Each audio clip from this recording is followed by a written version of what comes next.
Hey there! Is today your first time here? Or maybe your first time in a while?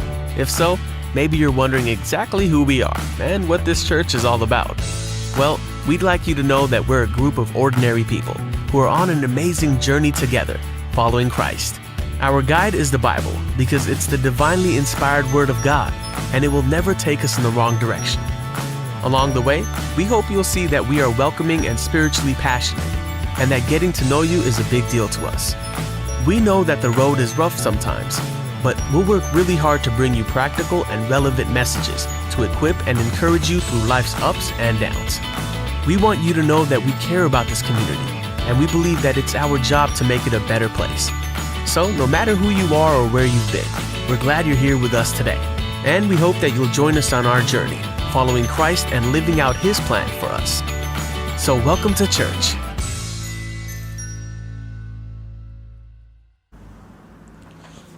प्रभु यीशु मसीह के मधुर नाम में मैं आप सबों का स्वागत करती हूँ।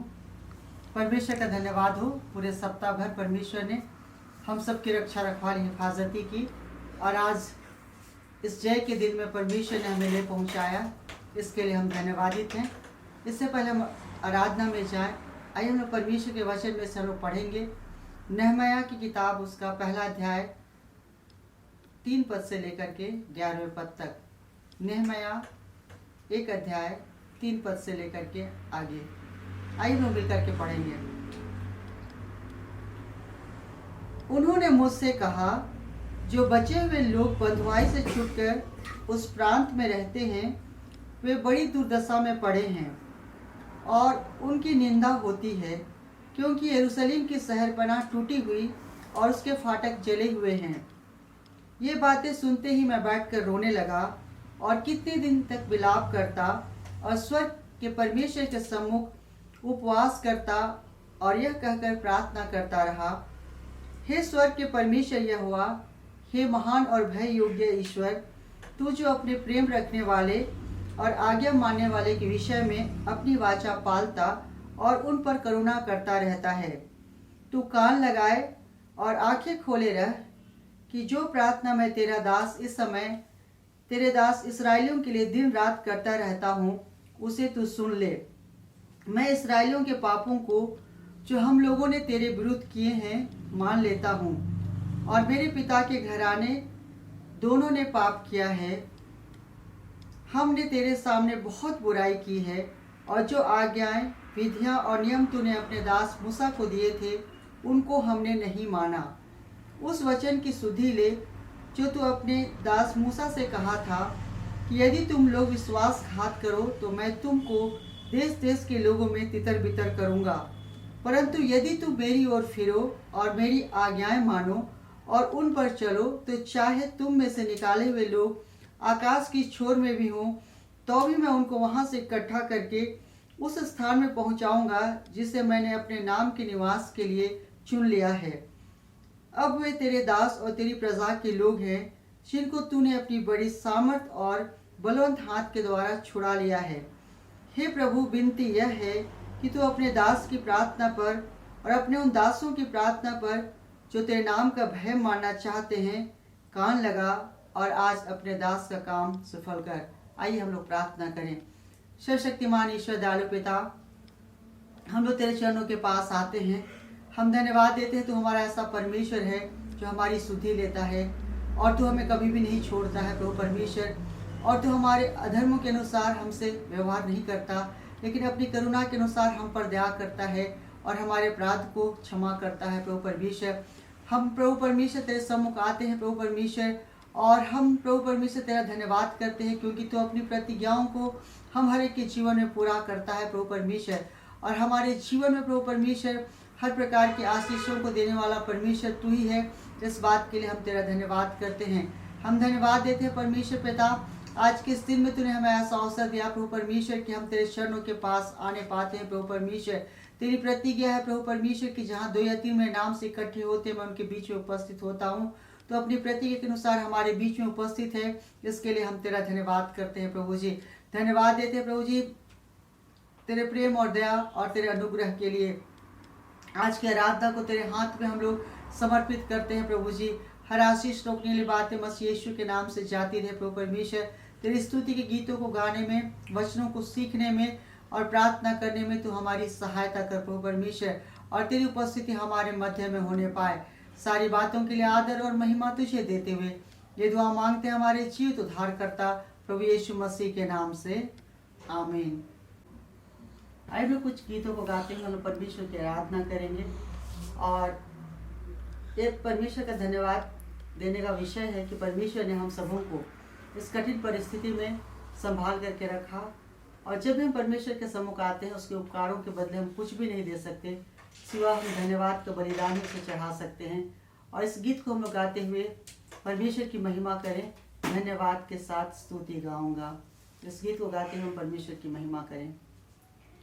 धन्यवाद के साथ स्तुति गाऊंगा, यीशु मेरे खुदा, उपकार तेरे हैं बेशुमार, कोटि कोटि स्तुति धन्यवाद।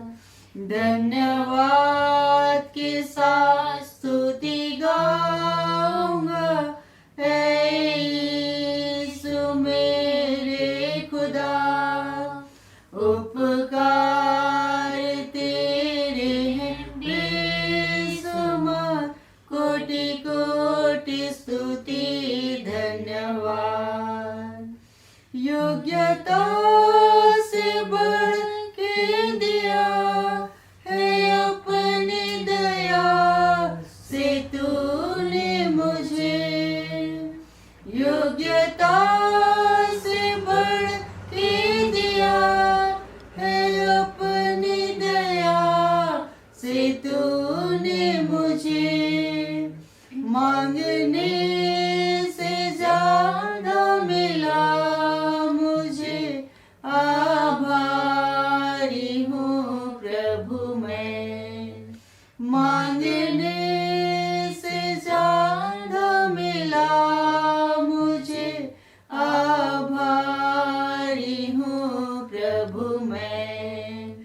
धन्यवाद के साथ स्तुति गाऊंगा, यीशु मेरे खुदा, उपकार तेरे हैं बेशुमार, कोटि कोटि स्तुति धन्यवाद।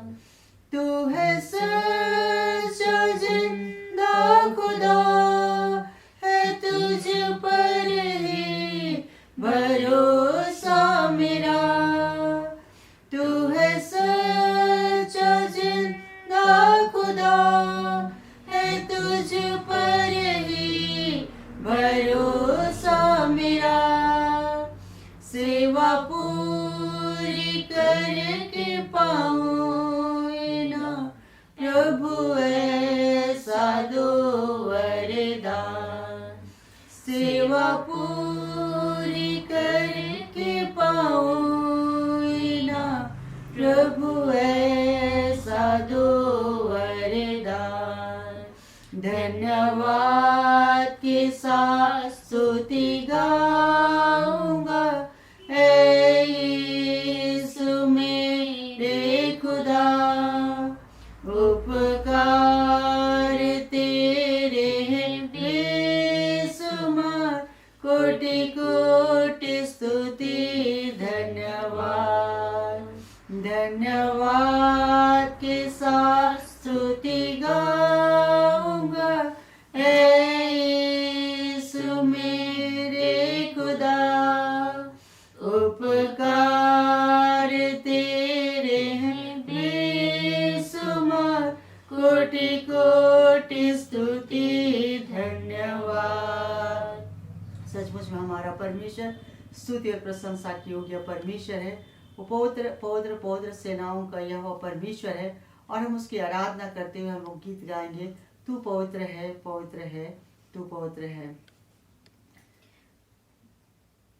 पवित्र तू पवित्र, तू पवित्र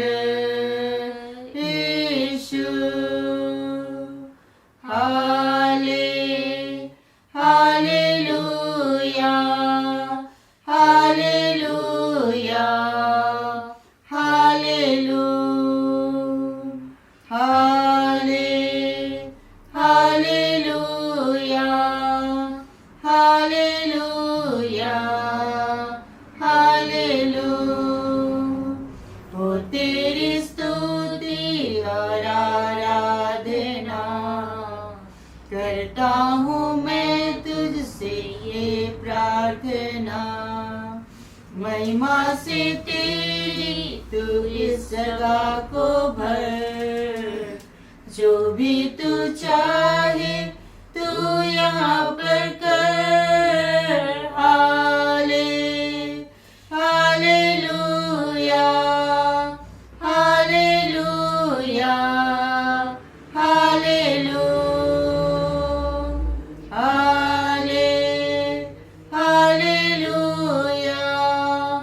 हालेलुया, हालेलुया। करुणा से तेरी नया दिन दिखाता है, ढाल बनकर मेरी मुझे बचाता है। जब मैं पुकारूं तू दौड़ आता है, जब मैं गिरूं मुझे उठाता है। हालेलुया, हालेलुया, हालेलुया, हालेलुया, हालेलुया, हालेलुया। सारे जहां में तुझसा कोई नहीं, तुझको छोड़ कोई प्रभु है ही नहीं। घुटने मैं टेकूं बस तेरे सामने, तू है मेरा प्रभु, तू मेरा पिता। हालेलुया, हालेलुया, हालेलुया,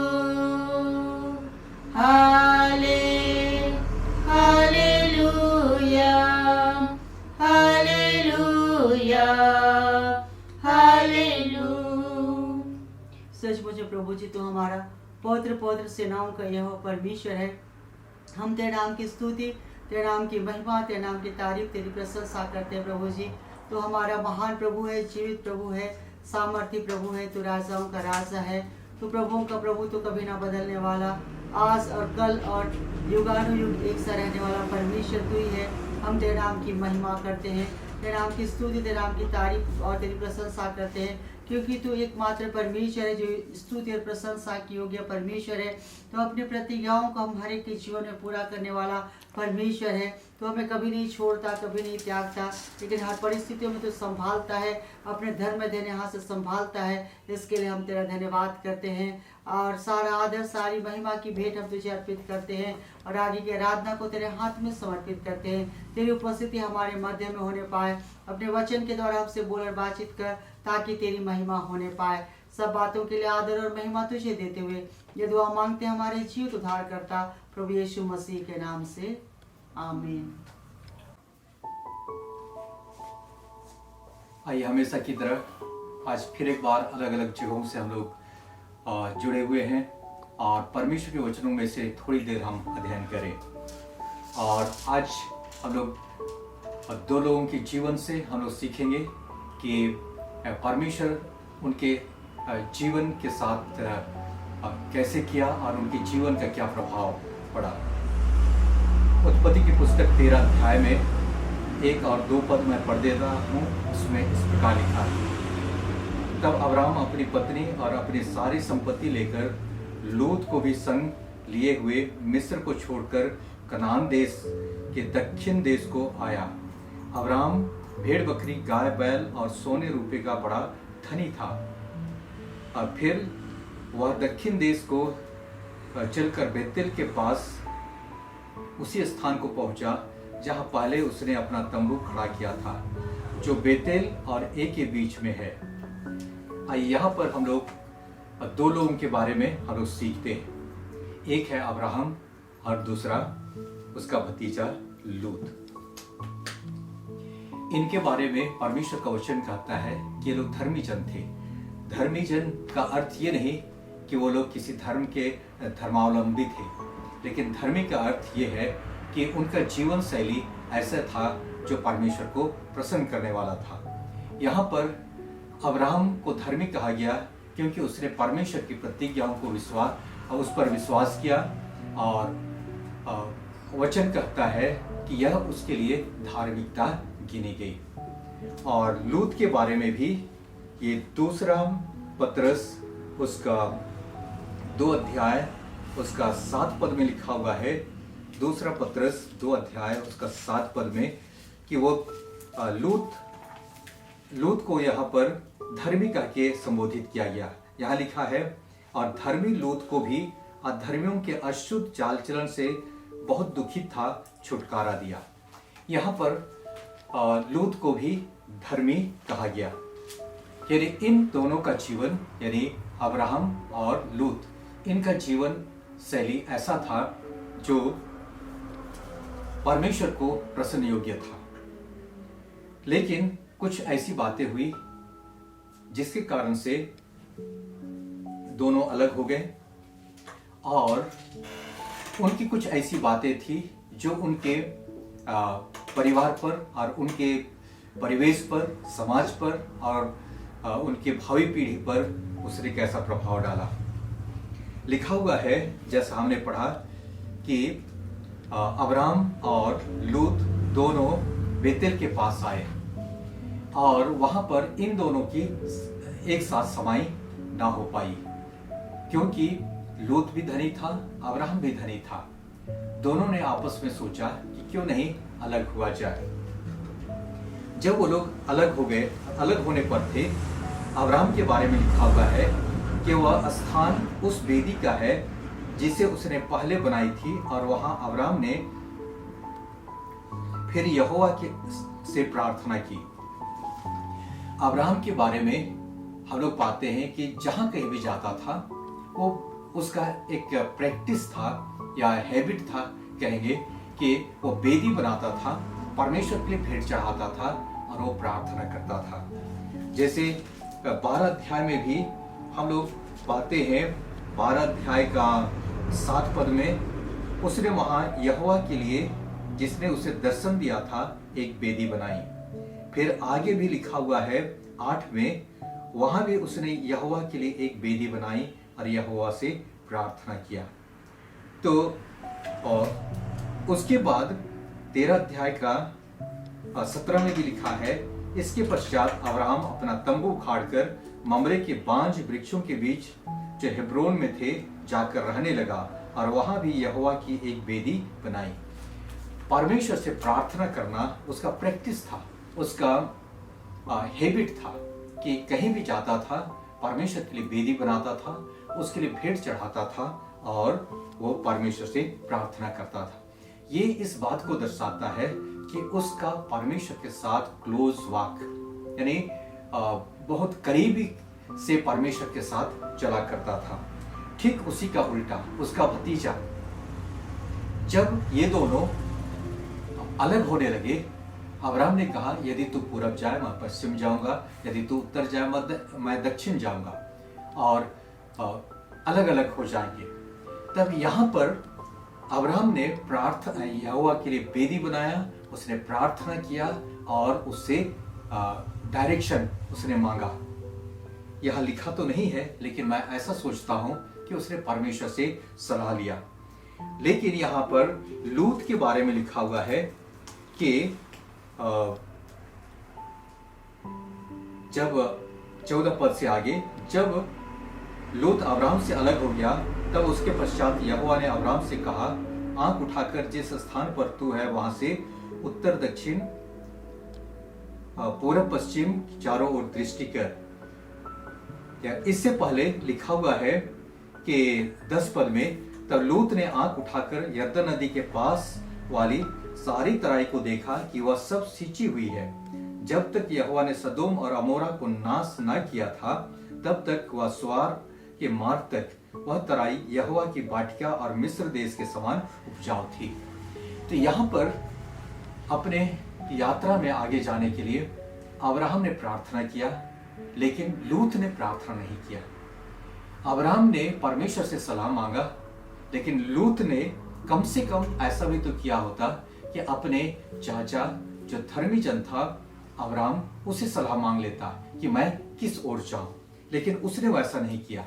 उसके बारे में लिखा हुआ है, उसने आंख उठाकर देखा कि यरदन की ये सदोम और अमोरा की तराई, वो यरदन के उस पार वाली जमीन, वो सदोम और अमोरा, ये मिस्र देश के समान और यहोवा की बाटिया के समान उपजाऊ थी।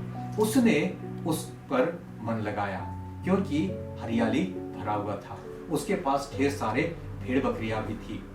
तब लिखा हुआ है वो उसके ओर चला, फिर सदोम और गमोरा के पास आया और उसके नगर के बहुत करीब आया और वहां रहने लगा। और ये भी लिखा है 12 पद में कि सदोम और गमोरा के लोग यहोवा की दृष्टि में पापी और दुष्ट थे। यहाँ पर इसके जीवन में एक बात हम पाते हैं कि कंप्रोमाइजिंग, समझौतावादी जीवन। लूत के पास एक समझौतावादी जीवन था, जो जैसे आजकल भी प्रायः लोग समझौता कर लेते हैं इस संसार की बातों से। हालांकि वो लोग धर्मी लोग हैं, प्रार्थना करने वाले हैं, उद्धार पाए हुए लोग हैं, अच्छे विश्वासी हैं, लेकिन अच्छे विश्वासी भी उनके जीवन में एक परीक्षा आती है कि वो इस दुनिया की बातों से, दुनियादारी की बातों से समझौता करे। यहाँ पर उसको अवसर दिखाई दे रहा है, जो भी कि खतरे हैं, लेकिन उसके लिए अवसर दिख रहा है कि वहां हरी हरी तराई है, उपजाऊ भूमि है, और वहां उस नगर में हो सकता है कई प्रकार से उसको लाभ मिलने की उम्मीद है। तो वहां वो रहने लगा। तो ये लूत की जीवन का पहला चीज तो उसने कभी ना तो परमेश्वर से प्रार्थना किया और ना अपने चाचा से उसने सलाह मांगा। आइए हमारे जीवन में ऐसा होने की आवश्यकता है कि हम प्रभु के लोगों से अपने जीवन के हर फैसले के लिए सलाह विचार लिया करें। दूसरा चीज, इसने वहां जैसे सदोम के करीब आया, उसमें रहने लगा, और वहां आगे लिखा हुआ है कि वो वहां का जज बन गया। जिस समय परमेश्वर के दूत सदोम और गमोरा को नष्ट करने के लिए आए थे, तब नगर के लोगों ने लूत के घर को घेर लिया, और जब लूत उनको समझाने के लिए बाहर निकला, तब लिखा हुआ है कि लोग कहने लगे कि तू परदेसी होकर के यहाँ रहने के लिए आया और यहाँ का न्याय भी बन बैठा, तो यानी कि वहां का मजिस्ट्रेट भी बन बैठा। तो दुनियादारी के तौर पर ऐसे भी वो धनी व्यक्ति था, और यानी सदोम और गमोरा के तराई को उसने चुन लिया। उसके बाद उसका प्रमोशन, यानी वहां पर अपना प्रभाव जमाया और वहां का जज बन गया। तो यहां पर हम लोग ऐसा कह सकते हैं कि लूत ने अपने व्यवसाय और अपने बुलाहट के बीच में तालमेल नहीं बना सका। पहला चीज, प्रार्थना नहीं किया। दूसरा चीज, प्रभु के लोगों से सलाह नहीं लिया। तीसरा चीज, अपने व्यवसाय और अपने बुलाहट के बीच में तालमेल नहीं बनाया। व्यवसाय क्या है कि वो जज बना, और उसका बुलाहट क्या है कि वो परमेश्वर के गुण को रिफ्लेक्ट करे। जैसे हम लोग पाते हैं ये दूसरा तिमोथियुस उसका 2 अध्याय और उसका 2 पद में यहां पर लिखा है, और जो बातें तूने बहुत से गवाहों के सामने मुझसे सुनी है, उन्हें विश्वासी मनुष्यों को सौंप दे, जो दूसरों को भी सिखाने के योग्य हों। खुद तो धर्मी था, किसी पाप के साथ समझौता नहीं करता था, लेकिन इतना होते हुए भी उसने जब अपने इस दुनियादारी की बातों में वो ऊपर बढ़ने लगा, तब इसने कभी नहीं सोचा कि जिन बातों को मैंने सीखा और जिस बात की मेरी बुलाहट है, उस चीज को दूसरे विश्वास योग्य लोगों तक सौंपूं, यानी नगर वासियों तक। उसने अपने धार्मिकता को उन तक नहीं पहुंचाया, जिसके कारण से उसके जीवन का एक गिरावट वहां शुरू हो गया। तब बाद में इसका कहानी का आगे का हिस्सा यही है कि एक दिन अब्राहम अपने, हालांकि अब्राहम ये तंबू में ही रहा, वो धनी तो हो गया था, लेकिन फिर भी तंबुओं में ही रहा करता था। लेकिन एक चीज है कि उसका प्रैक्टिस था कि वेदी बनाना, परमेश्वर को भेंट चढ़ाना और प्रार्थना करना। एक दिन परमेश्वर और उसके दूत उसके पास आए और परमेश्वर जाने से पहले उसने अब्राहम को बताया कि सदोम और गमोरा के लोग उसके दृष्टि में बहुत दुष्ट है, उनकी चिल्लाहट और उनका पाप स्वर्ग तक पहुंच गया है, इसलिए उस देश को नाश करूंगा। और आपको मालूम है यहाँ पर अब्राहम परमेश्वर के साथ बार्गेनिंग करने लगा, क्योंकि उसका लूत जो वहां सदोम और गमोरा में रहता था, उसने परमेश्वर से कहा कदाचित प्रभु वहां 50 धर्मी लोग हों और क्या तो उन 50 धर्मियों के अधर्मियों के साथ साथ इन 50 धर्मियों को भी तो नाश करेगा। परमेश्वर ने कहा नहीं। फिर वो उतर गया 45, फिर 40, 30, 20, 10 तक। परमेश्वर ने कहा यदि 10 भी धर्मी मिलेंगे तो मैं उस नगर को नाश नहीं करूंगा। इसके बाद अब्राहम परमेश्वर के साथ और भी अधिक आर्गुमेंट चाहे तो यानी बार्गेनिंग नहीं कर सका और वहीं तक रह गया कि कदाचित वहां 10 भी धर्मी मिल जाए तो मैं उस नगर को नाश नहीं करूंगा, ये परमेश्वर ने कहा। यानी लूत धर्मी जन था और उसका बुलाहट ये था कि उस नगर के औरों को भी अपनी तरह धर्मी बनाए। लेकिन वहां वो व्यवसाय में उन्नति करता गया, लेकिन अपने बुलाहट को वो छोड़ दिया। आज कितने मसीही लोग ऐसे ही हैं। इस संसार में हर प्रकार के लोगों के साथ पाला पड़ता है, उनके साथ काम करते हैं, व्यवसाय में साझेदार होते हैं, लेकिन कई बार अपने अंदर के जिन बातों को हमने प्रभु से पाया उस जीवन की गवाही देने से या तो फिर उनको सच्चाई की बातें बताने में हम चूक जाते हैं, जिसके कारण से लूत ने भी वैसी गलती किया। उसने वो धर्मी था लेकिन उसने किसी को उस धार्मिकता के मार्ग पर नहीं चला पाया, किसी को उस रास्ते पर नहीं लिया। तब फिर आगे की कहानी बताती है कि परमेश्वर अब्राहम को छोड़ करके चला गया और सदोम और गमोरा में चले गए और वहां पर 2 स्वर्गदूत वहां पर दिखाई देते हैं। ये लोग इनको लूत अपने घर पर बुला लिया क्योंकि सांझ हो चली थी। लूत को अच्छी तरह से मालूम था कि नगर के लोग परमेश्वर की दृष्टि में दुष्ट और पापी थे और उस नगर का जो पाप था वो ये होमोसेक्सुअलिटी का पाप था, जिससे परमेश्वर नफरत करता है। तो इसीलिए इसने उनको अपने घर निमंत्रण दिया, अपने घर बुला लिया और नगर के लोग आकर के उनके साथ बुरा बर्ताव करने के लिए उसके घर को घेर लिए और उनके साथ बुरा करना चाहते थे। तब स्वर्गदूतों में से एक बाहर निकल करके लूत को अंदर खींच लिया और वहां सबको अंधा कर दिया। सुबह तक ये लोग टटोलते रहे। जब भोर हुआ तब उस समय स्वर्गदूतों ने कहा कि अब भोर हुआ चाहता है और मैं जब तक तुम लोग इस नगर में रहोगे तब तक मैं इस नगर को नाश नहीं कर सकता हूं। लेकिन ये देर करता रहा। परमेश्वर के दूत ने कहा कि जाकर के अपने रिश्तेदारों को और जितने भी तुम्हारे रिश्तेदार इस नगर में हैं उनको भी कहो ताकि वो लोग भी निकल जाए और इसके साथ नाश ना हो जाए।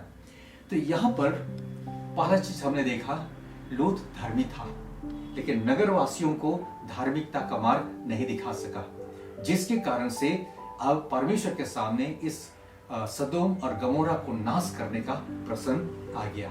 दूसरा चीज, लूत सुबह को सूरज उगने से पहले अपने रिश्तेदारों के यहाँ चला गया और उन घरों में चला गया जिनके साथ इनकी बेटियों की मंगनी की बात चल रही थी। लेकिन आगे लिखा हुआ है कि उसकी बात उनके नजरों में ठट्ठे की सी जान पड़ी। यानी अपने दामाद या अपने उन रिश्तेदारों को भी, किसी को भी वो नहीं सिखा सका, जिसके कारण से वो लोग वहां छूट गए। बाद में स्वर्गदूतों ने इनको पकड़ करके बरबस सदोम और गमोरा के नगर से बाहर निकाला। एक स्वर्गदूत ने लोत को पकड़ा और उसकी पत्नी को, और दूसरे ने दोनों बेटियों को, और उनको बरबस वहां से निकाल ले गए। यानी एक धर्मी लोत की धार्मिकता, उसने 10 को भी धार्मिकता के मार्ग पर नहीं चलाया। उसके बाद उनके रिश्तेदार भी उसकी बातों पर विश्वास नहीं किए। जब वो लोग जा रहे थे तब सूरज उगा और आसमान से आग और गंधक की बारिश हुई, नगर धू धू करके जलने लगा। तब स्वर्गदूतों ने कुछ दूर पर उनको छोड़ दिया और कहा कि तुम पीछे मुड़ करके मत देखना, तो सीधे आगे को चले जाना। तो कुछ दूर पर लूत की पत्नी, उसने ना जाने क्या सोचा, क्योंकि यह नगर जिसमें उसका धन संपत्ति था, रिश्तेदार थे, और कहना चाहिए कि सब कुछ उस नगर में था, वो आग से नाश होने जा रहा है, तो ये उससे रहा नहीं गया। वो पीछे मुड़ करके देखी, नमक का खंभा बन गए। यानी लूत की धार्मिकता ने नगर को नहीं बचा सका, रिश्तेदारों को नहीं बचा सका, उसकी पत्नी को नहीं बचा सका। उसके बाद ये लोग सवार भाग गए, वहां एक गुफा में रहने लगे, और लूत वहां के निवासियों से डर गया, जिसके कारण से ये लोग गुफा में रहने लगे। कुछ समय के बाद उसकी बेटियों ने, जबकि लूत का काम ये था कि वो परमेश्वर का धर्मी जन था, इनको भी धार्मिकता का मार्ग सिखाता, लेकिन उसमें भी वो असफल हो गया। अपनी बेटियों को भी परमेश्वर का मार्ग नहीं सिखाया। तब इनके मन में क्या आया कि हमारे पास संसार की रीति से कोई भी पुरुष हमारे पास आने से रहा, इसलिए क्यों नहीं अपने पिता को हम दाखरस पिलाएं और उसके साथ सोएं। यानी इनके अंदर में एक गलत भावना, जो चीज की अनुचित चीज है, खुरापाती दिमाग उनके अंदर में काम करने लगा। इसका कारण क्योंकि लूत ने इनको अपना विरासत ट्रांसफर नहीं किया। जो धार्मिकता का विरासत अपने पीढ़ी को देना चाहिए था, उसमें वो असफल रहा, जिसके कारण से वो खुद तो धर्मी था, लेकिन उनकी बेटियों को सही परमेश्वर का मार्ग नहीं सिखाने के कारण से वो लोग पाप में विचार किए, और खुद लूत भी उसमें गिर गया। तो यहाँ पर लूत की धार्मिकता, एक तरफ अब्राहम की धार्मिकता, जिसके लिए परमेश्वर ने प्रतिज्ञा किया कि तेरा नाम बड़ा करूंगा और तुझे एक बड़ी जाति बनाऊंगा, और संसार के सारे कुल के लोग तेरे द्वारा आशीष पाएंगे। आशीषों का मूल हुआ, क्योंकि परमेश्वर के साथ क्लोज वाक उसका था, और उसके बाद पीढ़ी दर पीढ़ी उसने उन चीजों को सिखाया जिन चीजों को परमेश्वर से पाया, और आज भी उसके वंशज लोग आशीषित लोग हैं। तो यहाँ पर लेकिन लूत इसमें असफल रहा, और उसके बाद उनकी बेटियों से उत्पन्न संतान जो परमेश्वर के लेखे में वो लोग अधर्मी और अनुचित चाल चलने वाले हुए। तो इस रीति से 2 तीमुथियुस 2:2 के अनुसार हमारा ये परम कर्तव्य है कि हम अपने लिगेसी को, अपने धरोहर को या अपने विरासत को हम अपने घर परिवार से आरंभ करके जिनके साथ हम मिलते जुलते हैं उन तक हमें पहुंचाना, यह हमारा परम कर्तव्य है। 2 तीमुथियुस 4 अध्याय का 2 पद में लिखा है कि तू वचन का प्रचार कर, समय और असमय तैयार रह, सब प्रकार की सहनशीलता और शिक्षा के साथ उल्हाना दे और डांट और समझा। परमेश्वर का वचन लोगों को शिक्षा देने के लिए, रास्ता दिखाने के लिए, जैसा प्रभु के वचन में लिखा है, तेरा वचन मेरे पांव के लिए दीपक और मेरे मार्ग का उजाला है।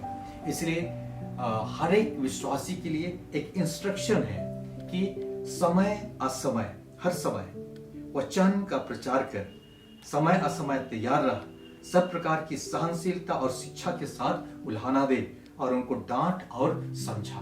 इस कार्य में लगना है ताकि और लोग भी प्रभु के रास्ते पर जा सके। आइए भजन संहिता 1 अध्याय का 1 पद में लिखा है, क्या ही धन्य है वह पुरुष जो दुष्टों की युक्ति पर नहीं चलता और न पापियों के मार्ग में खड़ा होता और न ठट्ठा करने वालों की मंडली में बैठता है। तो ऐसा व्यक्ति धन्य है। लेकिन लूत ने कंप्रोमाइज किया और वो धीरे धीरे धीरे धीरे उसको सदोम और गमोरा की तरफ चला गया। उसको पता था कि यहाँ के लोग परमेश्वर की दृष्टि में दुष्ट और पापी लोग हैं, फिर भी वहां चला गया। तो आइए हम इन दोनों व्यक्तियों के जीवन से हम यही शिक्षा लें कि हम इस संसार में समझौतावादी ना बने। परमेश्वर के साथ क्लोज हम लोग उसके करीबी होकर के हम चलने वाले बने और अपने व्यवसायिक स्थान पर भी व्यवसाय और अपने बुलाहट के बीच में हम लोग सही तालमेल बनाएं और उसके बाद अपने आत्मिक विरासत को अगली पीढ़ी तक हम या आगे के लोगों तक हम पहुंचाने वाले बने। तो परमेश्वर के वचन में इब्रानियों की पत्री उसका 10 अध्याय उसका 38 पद में परमेश्वर का वचन कहता है कि इब्रानियों की पत्री 10 अध्याय उसका 38 पद में, पर मेरा धर्मी जन विश्वास से जीवित रहेगा और यदि वह पीछे हट जाए तो मेरा मन उसे प्रसन्न ना होगा। मेरा धर्मी जन विश्वास से जीवित रहेगा और यदि वह पीछे हट जाए तो मेरा मन उसे प्रसन्न ना होगा। जैसे लूत धर्मी जन था लेकिन सिंसियर था, लेकिन सिंसियरली उसने मिस्टेक किया। वो जरूर धर्मी था लेकिन उसकी धार्मिकता किसी काम के नहीं आई क्योंकि वो प्रार्थना का जीवन उसका नहीं था, परमेश्वर के करीबी जीवन उसका नहीं था, व्यवसाय और अपने बुलाहट के बीच तालमेल नहीं बना सका और अपने विरासत को आगे नहीं बढ़ा सका, जिसके कारण से खुद भी नाश हो गया और दूसरों के लिए भी उद्धार का कारण नहीं बना। आइए आप उद्धार का कारण बने। प्रभु का वचन कहता है कि उसी प्रकार तुम्हारा उजाला सब मनुष्यों के सामने चमके कि तुम्हारे भले कामों को देखकर लोग पिता की जो स्वर्ग में है बड़ाई करें। प्रभु आप सबको बहुतायत के साथ आशीष दे। आइए हम प्रार्थना करें। अनुग्रहकारी प्रेमी प्रभु, हम तेरा धन्यवाद करते हैं तेरे इस वचन के लिए।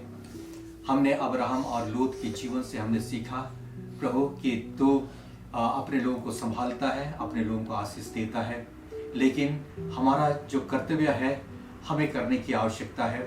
अब्राहम ने अपना कर्तव्य पूरा किया और आशीषों का भागी हुआ, लेकिन लूत अपने कर्तव्यों को पूरा करने में असफल रहा, कंप्रोमाइजिंग रहा और समझौतावादी जीवन उसका था, जिसके कारण से उसने नगरवासियों को खोया, अपने परिवार को खोया और बेटियों को खोया, पत्नी को खोया और खुद भी खो गया। प्यारे प्रभु, हे प्रभु परमेश्वर, हमारी सहायता कर कि जिस विश्वास को हमने पाया दृढ़ता के साथ थामे रहे, ताकि पौलुस की तरह हम कह सके मैंने अपने विश्वास की रखवाली कर ली है। हे प्रभु, जितने लोग जुड़े हुए हैं हमारे साथ आज की आराधना में, हर एक के साथ हो, हर एक को बहुतायत के साथ आशीष दे, उनके घर परिवारों में आशीष दे और इस वचन के अनुसार हे प्रभु जी हर एक के घर में प्रार्थना की वेदी हो, हर एक के घर में वचन अध्ययन करने का समय हो, हर एक के घर में एक ऐसा माहौल बने कि अपने लिगेसी को, अपने उस विरासत को अगली पीढ़ी तक पहुंचाने वाले बन सके। हर एक की सहायता कर, मदद कर। और प्रभु परमेश्वर, इस नए वर्ष में तेरे संग संग हम लोग चलने वाले बने, तो इससे आशीष पाने वाले बन सके। एक एक को बहुतायत के साथ आशीष दे। ये दुआ मांगते हमारे उद्धार करता प्रभु यीशु के नाम से, आमीन। आइए हम लोग अनुग्रह वचन एक साथ कहेंगे और हमारे प्रभु यीशु ख्रिस्त के अनुग्रह, ईश्वर पिता का प्रेम और पवित्र आत्मा की सहायता हम सबके साथ सदा रहे। आमीन। प्रभु आप सबको बहुतायत के साथ आशीष दे। धन्यवाद।